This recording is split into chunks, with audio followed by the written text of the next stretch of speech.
اعوذ باللہ من الشیطان الرجیم بسم اللہ الرحمن الرحیم۔ پارہ نمبر 19 سورہ شعراء آیت نمبر 198۔ وَلَوْ اور اگر نزلناہ ہم نازل کرتے علی بعض الاعجمین کسی اجمی پر کیا قرآن پاک فقرأہ پھر وہ پڑھتا اسے علیہم ان کے سامنے، کن کے سامنے؟ قریش مکہ کی بات ہو رہی ہے۔ ما کانوا نہ وہ ہوتے بھی مؤمنین اس پر ایمان لانے والے۔ اب اللہ سبحانہ تعالیٰ فرما رہے ہیں کہ پیچھے بات ہو رہی تھی کہ اہل کتاب یہ جو قرآن پاک نازل ہوا یہ جانتے ہیں کہ قرآن پاک سچ اور حق جو ہے کتاب ہے۔ اب اللہ سبحانہ تعالیٰ فرما رہے ہیں اگر نازل کسی اجمی پر ہو جاتا، یعنی کہ وہ عربی نہ ہوتا، عرب کا نہ ہوتا، کسی اور زبان پر ہو جاتا، تو پھر اگر وہ پڑھا جاتا تو پھر وہ مانتے ہی نہ، وہ کہتے ہمیں سمجھ ہی نہیں آ رہی۔ کذالک اسی طرح سلکناہ انکار داخل کر دیا ہے فی قلوب المجرمین مجرمین کے دلوں میں، یعنی یہ اہل حق کے دلوں کی طرح تسکین روح اور شفائے قلب بن کر ان کے اندر نہیں اترتا۔ کیا؟ قرآن پاک، کیونکہ اہل حق کے دلوں میں جب قرآن پاک سنا جاتا ہے وہ سنتے ہیں، ان کو تسکین ملتی ہے، ان کی روح کو تسکین اور دل کو شفا ملتی ہے۔ تو بلکہ جو مجرمین ہوتے ہیں، مجرم لوگ جب قرآن پاک سنتے ہیں نا تو ایک گرم لوہے کی سلاخ کی طرح اس کے دل کے اندر گزرتا ہے کہ وہ سیخ پا ہو جاتے ہیں، اور اس پر غور کرنے کی بجائے نا وہ اس کی تردید کے حربے ڈھونڈنے میں لگ جاتے ہیں۔ لا یؤمنون وہ ایمان نہ لائیں گے بھی اس پر حتیٰ یہاں تک کہ یروا العذاب العلیم وہ دیکھ لیں گے دردناک عذاب، جیسا پہلی قوموں نے دیکھ لیا، جب عذاب دیکھ لیا، جب آ گیا تب کہا ہم وہ عذاب دیکھ کر کے ہم ایمان لے آئے، تب ایمان لانے کا کوئی فائدہ نہیں ہوتا۔ فَيَأْتِيَهُمْ تو وہ آ جائے گا ان پر بغتۃً اچانک، وَهُمْ لَا يَشْعُرُونَ اور انہیں خبر بھی نہ ہوگی، یعنی کہ اللہ سبحانہ تعالیٰ کا عذاب ان پر اچانک آ جائے گا، اپنے کاموں میں مصروف ہوں گے، ان کو خبر بھی نہ ہوگی۔ فَيَقُولُ پھر وہ کہیں گے حل کیا نحن ہمیں منظرون مہلت دی جائے گی، افبعذابنا کیا پس ہمارے عذاب کو یستعجلون وہ جلدی چاہتے ہیں، یعنی کہ جب عذاب دیکھ لیں گے پھر مہلت مانگ لیں گے، ابھی جو ہے وہ عذاب کے لیے جلدی جو ہے وہ مچا رہے ہیں۔ افرأیت کیا تم نے دیکھا، ان متعناہم اگر ہم انہیں فائدہ پہنچائیں، سنین کئی برس، ثم جاءہم پھر پہنچے، ما کانوا یوعدون ان پر جو انہیں وعید کی جاتی تھی، جن سے ڈرایا جاتا تھا۔ اگر اللہ تعالیٰ کہہ رہے ہیں انہیں برسوں تک عیش کرنے کی مہلت جو ہے وہ ان کو دی جاتی رہے، پھر ان پر اچانک جو ہے وہ عذاب آ جائے جن سے ان کو ڈرایا جا رہا تھا، ما اغنا کیا کام آئے گا ان کے، انہم ان کے، ما جو کانوا وہ یمتعون فائدہ اٹھاتے تھے، یعنی کہ وہ سامان زیست جو ان کو ملا ہے، دنیا کی ساری آسائشیں جو ان کو ملی ہیں، کس کام آئے گا جب اللہ کا عذاب آئے گا؟ اگر انہیں دنیا میں مزے کرنے کے لیے ایک لمبی ڈھیل بھی دی جائے جس کی توقع پر یہ پھول رہے ہیں، تو سوال یہ ہے کہ جب عاد سمود قوم لوط اصحاب الایکہ پر اچانک عذاب آ گیا، ان کی لمبی عمریں بھی کام نہیں آئیں اور ان کی ساری آسائشیں بھی دھری کی دھری رہ گئی، تو کسی کے پاس کوئی ضمانت نہیں ہے یا اور کچھ موت کی گھڑی آن پہنچے تو اس وقت دنیا کے یہ عیش اور یہ چند سال آخر ان کے لیے کیا مفید ثابت ہوں گے؟ یعنی لمبی عمریں بھی جو ہے فائدہ نہیں دیں گی اور زیادہ مال بھی، آسائشیں بھی کام نہیں آئے گا، تو فائدہ کیا دے گا؟ اللہ اور اس کے رسول صلی اللہ علیہ وسلم کی اطاعت۔ وما اور نہیں اہلکنا ہلاک کیا ہم نے من قریۃ کسی بستی کو، الا اگر لہا اس کے لیے منذرون ڈرانے والے، یعنی ہم نے کبھی، اللہ سبحانہ تعالیٰ فرما رہے ہیں کہ ہم نے کبھی کسی بستی کو اس کے بغیر ہلاک نہیں کیا، اس کے لیے پہلے خبردار کرنے والے بھیجے، حق کی نصیحت ادا کرنے کو موجود تھے، یعنی کہ اللہ تعالیٰ نے پہلے اپنا پیغام پہنچا کر پھر جب وہ نہیں مانے تب جو اللہ تعالیٰ نے عذاب جو ہے وہ دیا، ذکر نصیحت کے لیے، وما اور کننا نہ تھے ظالمین ہم ظالم۔ اللہ سبحانہ تعالیٰ فرما رہے ہیں جب انہوں نے خبردار کرنے والوں کو تنبیہ اور سمجھانے والوں کی نعمت قبول نہ کی، نصیحت قبول نہ کی، یہ نعمت ہے کہ انسان کو کوئی اللہ کے عذاب سے ڈرائے، خبردار کرنے والا ہو۔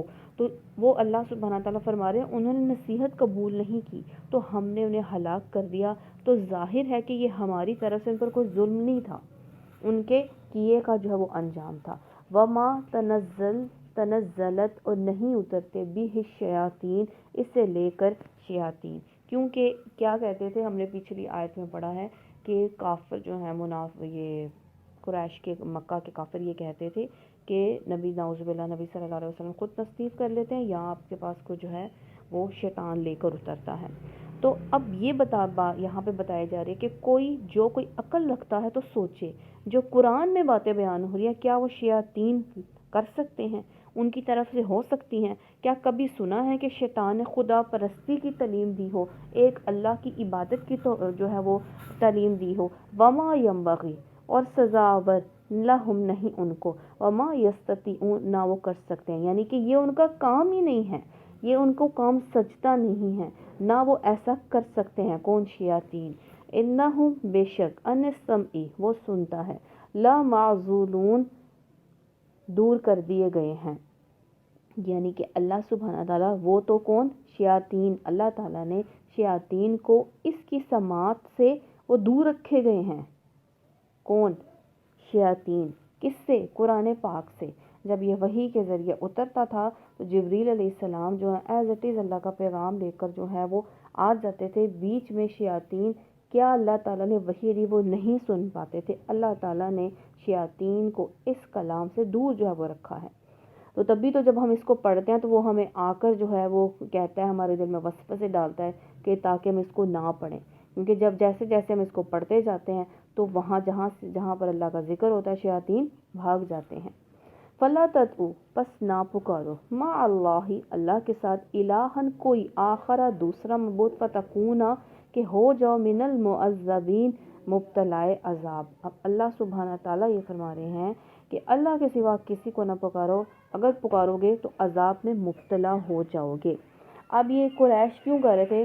جو کفار تھے، قریش کے کفار تھے، انہوں نے نبی صلی اللہ علیہ وسلم کی دعوت کو نیچا دکھانے کے لیے جھوٹ کی جو مہم چلا رکھی تھی نا، اس میں سب سے بڑی مشکل یہ پیش آ رہی تھی کہ قرآن پاک لوگوں کے دلوں میں اترتا چلا جا رہا ہے۔ یہ تو بات ان کے بس میں نہ تھی کہ لوگوں تک اس کے پہنچنے کو روک سکے۔ اب پریشان کن مسئلہ ان کے لیے یہ تھا کہ لوگوں کو اس سے بدگمان کرنے اور اس کی تاثیر سے بچانے کے لیے کیا بات جو ہے وہ بنائے۔ اس گھبراہٹ میں جو الزامات انہوں نے عوام میں پھیلائے تھے، ان میں سے ایک یہ تھا کہ محمد صلی اللہ علیہ وسلم معاذ اللہ کاہن ہے، اور عام کاہنوں کی طرح ان پر بھی جو ہے یہ شیاطین جو ہے کلام جو ہے القاء کرتے ہیں۔ ان کا خیال تھا کہ کسی کے پاس اس بات کو جانچنے کے لیے آخر کیا ذریعہ ہو سکتا ہے، یہ کلام کوئی فرشتہ لاتا ہے یا شیاطین جو ہے وہ لاتے ہیں۔ تو اللہ تعالیٰ نے فرمایا یہ کام نہ ان کو ججتا ہے نہ سجتا ہے، نہ وہ کر سکتے ہیں، کیونکہ وہ تو اس کی پہنچ سے جو ہے وہ دور رکھے گئے ہیں، سماعت سے۔ پھر اللہ تعالیٰ نے فرمایا کہ بس نہ پکارو اللہ کے ساتھ کوئی دوسرا معبود، اگر تم اللہ کے سوا کسی کو دوسرا جو معبود بناؤ گے تو عذاب میں مبتلا ہو جاؤ گے۔ وانذر اور تم ڈراؤ، عشیرتک اپنے رشتہ داروں کو، الاقربین قریب ترین۔ اللہ تعالیٰ نبی صلی اللہ علیہ وسلم سے فرما رہے ہیں کہ اپنے قریب ترین رشتہ داروں کو ڈراؤ۔ کس سے ڈراؤ؟ اس بات سے ڈراؤ کہ اعمال اپنے اپنے ہیں، اعمال اپنے، اور اللہ کے فضل سے جو ہے انسان اللہ کے عذاب سے بچ پائے گا۔ اس آیت کے نزول کے بعد نبی صلی اللہ علیہ وسلم نے سب سے پہلے اپنے دادا کی اولاد کو خطاب فرمایا اور ایک ایک کو پکار کر صاف صاف کہہ دیا کہ اے بنی عبد المطلب، اے عباس رضی اللہ تعالیٰ عنہ، اے صفیہ، اے پھوپھی صفیہ، اے محمد صلی اللہ علیہ وسلم کی بیٹی فاطمہ، تم لوگ آگ کے عذاب سے اپنے آپ کو بچانے کی فکر کر لو۔ میں خدا کی پکڑ سے تم کو نہیں بچا سکتا، البتہ میرے مال میں سے تم لوگ جو کچھ چاہو مانگ سکتے ہو۔ پھر آپ صلی اللہ علیہ وسلم نے صبح سویرے صفا کے سب سے اونچے مقام پر کھڑے ہو کر پکارا، ہائے صبح کا خطرہ، اے قریش کے لوگوں، اے بنی عبد مناف، اے بنی عبد شمس، اے بنی ہاشم، اے آل عبد المطلب، اس طرح قریش کے ایک ایک قبیلے اور خاندان کا نام لے لے کر آپ نے آواز دی۔ عرب میں قاعدہ تھا کہ صبح تڑکے کسی اچانک حملے کا خطرہ ہوتا تو جس شخص کو بھی اس کا پتہ چل جاتا تو وہ اسی طرح پکارنا شروع کر دیتا، کیا ہائے صبح کا خطرہ! پہاڑ پر چڑھ کر لوگ اس کی آواز سنتے ہی ہر طرف سے دوڑ پڑتے۔ چنانچہ حضور صلی اللہ علیہ وسلم کی اس آواز پر سب لوگ گھروں سے نکل آئے، اور جو خود نہ آ سکے اس نے اپنی طرف سے کسی کو خبر لانے کے لیے وہ بھیج دیا۔ جب لوگ جمع ہو گئے تو آپ صلی اللہ علیہ وسلم نے فرمایا، لوگو، اگر میں تمہیں بتاؤں کہ اس پہاڑ کے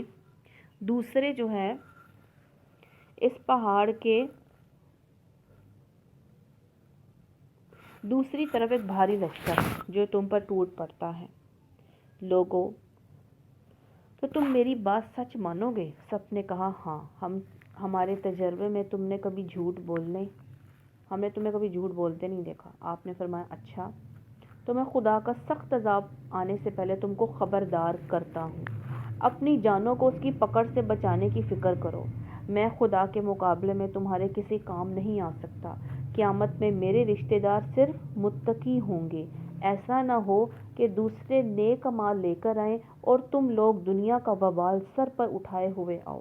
اس وقت تم پکارو گے، یا محمد صلی اللہ علیہ وسلم، مگر میں مجبور ہوں گا، تمہاری طرف سے منہ پھیر لوں گا۔ البتہ دنیا میں میرا اور تمہارا خون کا رشتہ ہے، یہاں میں تمہارے ساتھ ہر طرح کی صلہ رحمی وہ کروں گا۔ تو کیا پتہ چلا، ہمیں بھی صرف اپنی فکر نہیں کرنی، اپنے رشتہ داروں کی بھی فکر کرنی ہے کہ وہ اپنے آپ کو اللہ کے عذاب سے بچائیں اور اللہ اور اس کے رسول صلی اللہ علیہ وسلم کی اطاعت کر لیں۔ اور یہ بھی نبی صلی اللہ علیہ وسلم کا پیغام ہم تک پہنچ گیا۔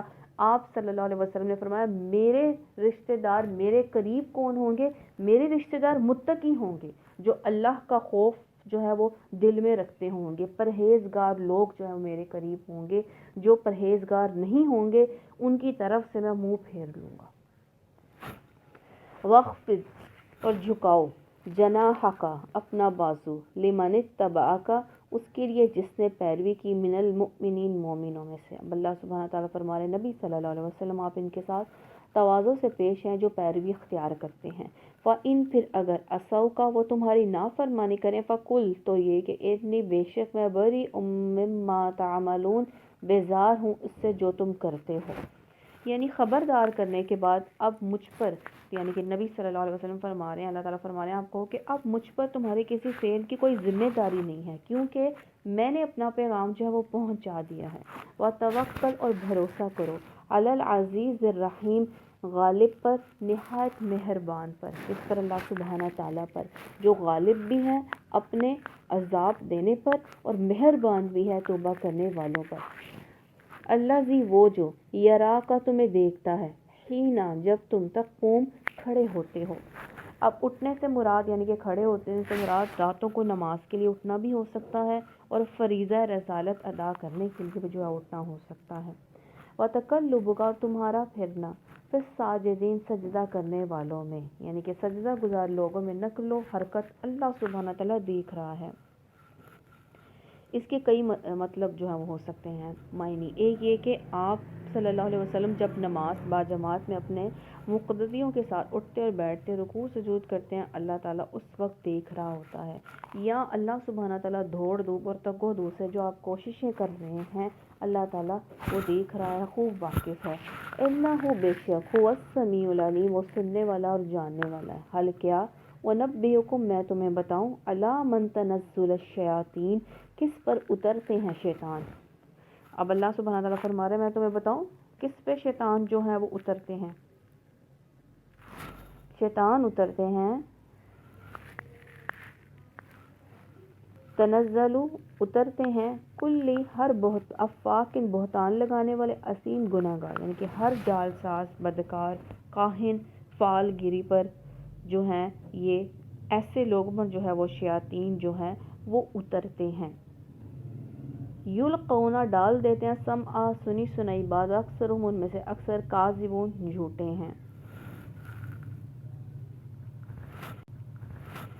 تو جھوٹے ہیں اس کا مطلب یہ ہے کہ ایک یہ کہ شیاطین کچھ سن گن لے کر اپنے ساتھیوں پر القاء کرتے ہیں اور اس میں تھوڑی سی حقیقت کے ساتھ بہت سا وہ جھوٹ ملا دیتے ہیں، کون کاہن، جادوگر، فالگیر والے۔ حضرت عائشہ رضی اللہ تعالیٰ عنہ سے روایت ہے کہ وہ فرماتے ہیں کہ بعض لوگوں نے نبی صلی اللہ علیہ وسلم سے کاہنوں کے بارے میں سوال کیا تو آپ نے فرمایا وہ کچھ نہیں ہے۔ انہوں نے عرض کیا یا رسول اللہ صلی اللہ علیہ وسلم، بعض اوقات تو وہ ٹھیک بات بتا دیتے ہیں۔ حضور صلی اللہ علیہ وسلم نے فرمایا وہ جو ٹھیک بات جو ہوتی ہے اسے کبھی کبھار جن لے اڑتے ہیں اور جا کر اپنے دوست کے کان میں پھونک دیتے ہیں، پھر وہ اس کے ساتھ جھوٹ کی بہت سی آمیزش کر کے ایک داستان جو ہے وہ بنا لیتے ہیں۔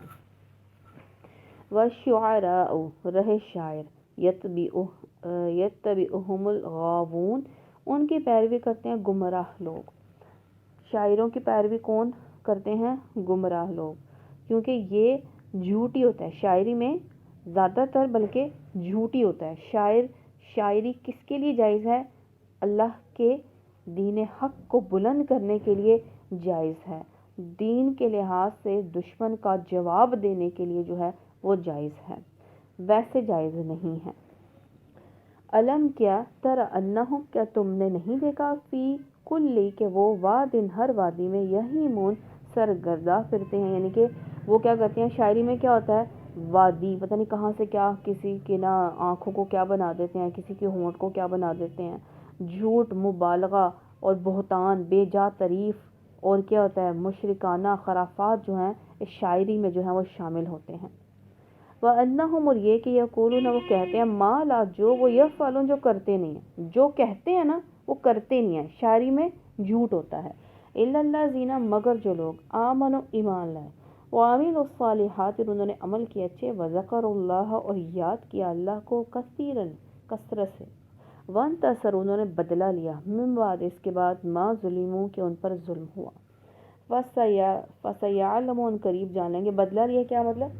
یعنی کفار اور مشرکین کے شاعر اسلام اور نبی صلی اللہ علیہ وسلم کے خلاف الزامات کا جو طوفان اٹھاتے اور نفرت و عداوت کا جو زہر پھیلاتے تھے نا، اس کا جواب دینے کے لیے حضور صلی اللہ علیہ وسلم خود شاعر اسلام کی ہمت افزائی فرمایا کرتے تھے۔ حضرت حسان بن ثابت رضی اللہ تعالیٰ عنہ سے فرمایا، کس نے؟ نبی صلی اللہ علیہ وسلم نے، کہ ان کی خبر لو، جبریل تمہارے ساتھ ہیں۔ آپ صلی اللہ علیہ وسلم کا ارشاد ہے کہ مومن تلوار سے بھی لڑتا ہے اور زبان سے بھی لڑتا ہے۔